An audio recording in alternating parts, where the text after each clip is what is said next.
So, ito. Ayan, yung isa sa mga paborito kong sapatos, yung Jordan 1 Low. Yung black toe.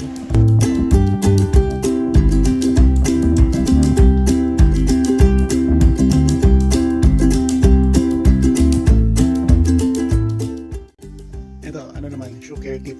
So, kung mahilig kayo sa mga sneakers na merong leather part, so, ito yung ginagamit ko. Ayan.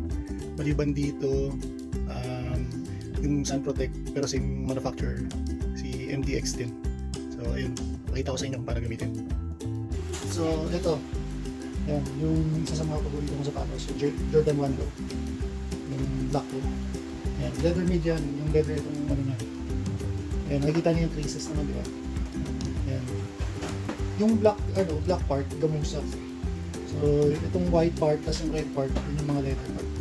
So, yun yung sprayan natin. Kakailanganin natin ito.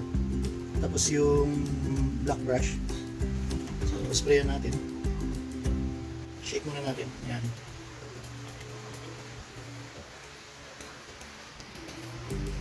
Tapos,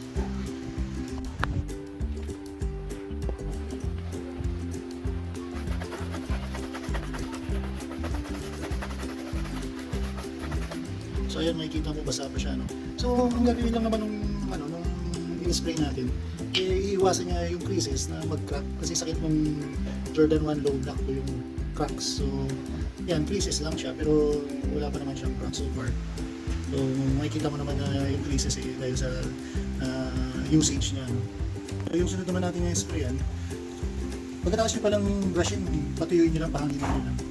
Yan. Yung mga maliliit na part, yan, ito na.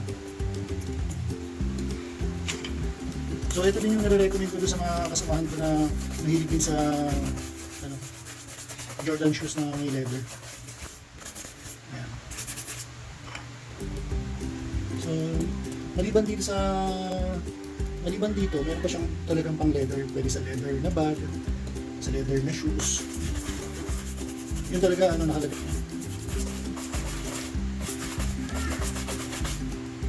Ayan, nakita nyo, diba? Patutuyuin lang natin yan. Pahanginan, huwag sa araw kasi lulutong. So ito naman yung kabila.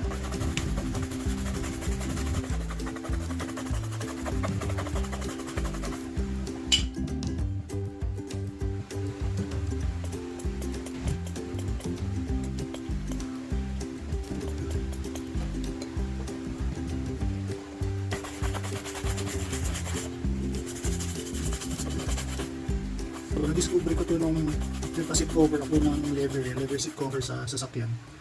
So tinry ko. Until now naman, okay naman. Hindi naman siya sinisira yung mga sapatos ko. Yan. So, papanginan lang natin.